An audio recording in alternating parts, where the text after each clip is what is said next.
Hi, I'm TaxMax. Let's break down today's tax topic. Quick tax fact. Some business costs only reduce tax if they're claimed in the right way, at the right time. When a company submits its corporation tax return, it is not just reporting profits and tax. It is also the main opportunity to make formal tax claims and elections.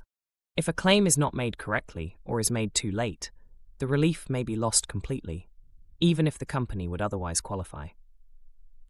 That's why understanding how claims work is just as important as understanding how tax is calculated. Many common claims must be made directly within the company tax return, often referred to as the CT600 or its supplementary pages. These include using the company's own trading losses, surrendering or claiming losses between group companies, claiming capital allowances on qualifying expenditure, and claiming research and development tax relief where relevant. These claims form part of the tax return itself. If something is missing or incorrect, the return can usually be amended, but only within strict statutory time limits. The normal time limit for amending a corporation tax return is 12 months after the usual filing deadline. Not all claims are made through the tax return. Some claims must be made separately, outside the CT600 process. A key example is overpayment relief. Overpayment relief applies where a company believes it has paid or been assessed to corporation tax that was not actually due because of an error or mistake.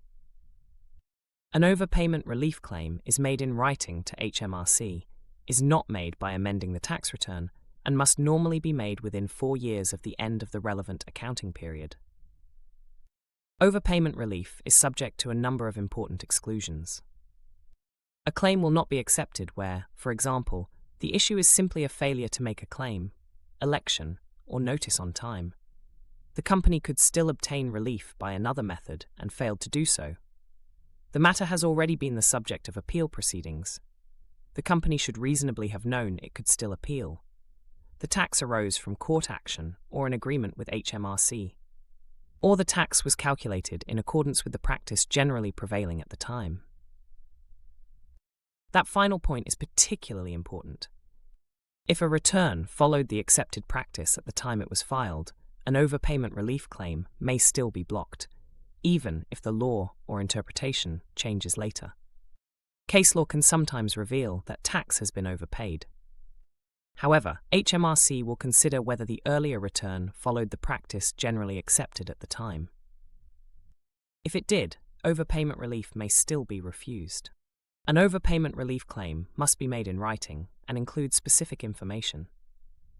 This typically includes a clear statement that the claim is for overpayment relief, the relevant accounting period, the grounds on which the company believes tax was overpaid, confirmation of whether an appeal has been made, evidence of the tax paid, the amount of the overpayment, and a declaration signed by an authorized person, such as a director. HMRC may reject a claim that does not contain sufficient information. There is a more exceptional route known as special relief. Special relief is only available where HMRC has issued a determination of corporation tax. The company is out of time to displace that determination, and overpayment relief is not available. There is no fixed time limit for special relief. However, it is granted only in limited circumstances and subject to strict conditions. For special relief to be granted, 3 main conditions must be met. It must be unconscionable for HMRC to seek to recover or refuse to repay the tax. The company's tax affairs must otherwise be up to date, or arrangements made to bring them up to date. And the company must not normally have claimed special relief before. Capital allowances operate under a different set of procedural rules. Claims for capital allowances must be made in the corporation tax return, and the amount claimed must be stated clearly. However, the time limits for making, amending, or withdrawing capital allowances claims are different from the normal return amendment deadline. In many cases, the deadline is the later of 1 year after the filing date, 30 days after an inquiry is completed, 30 days after an amendment following an inquiry, 30 days after an appeal is finally determined, or any later time allowed by HMRC.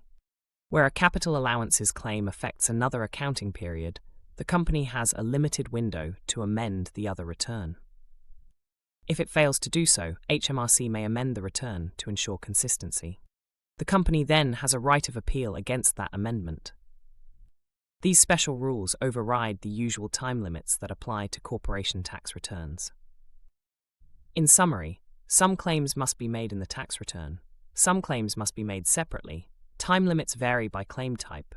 Overpayment relief is limited and subject to exclusions. Special relief is exceptional, and capital allowances follow their own procedural rules. Missing the correct route or deadline can mean losing relief permanently. Why don't tax claims ever like surprises? Because deadlines ruin the fun. Educational content only, not advice. Rules can change.